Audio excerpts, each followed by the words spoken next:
এই যে আমরা চলে আসছি মাছ শিকার করতে। এই যে আব্দুল ওহাব, জাকির, আমাদের রফিকুলও আছে, দক্ষ শিকারী।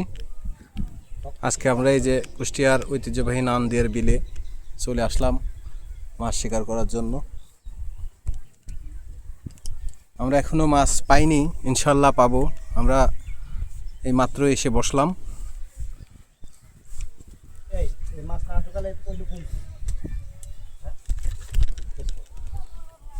আমরা এই যে নান্দির বিলের মাঝখানে বসে গেছি, নৌকা নিয়ে, দুইটা নৌকা নিয়ে বসে গেছি।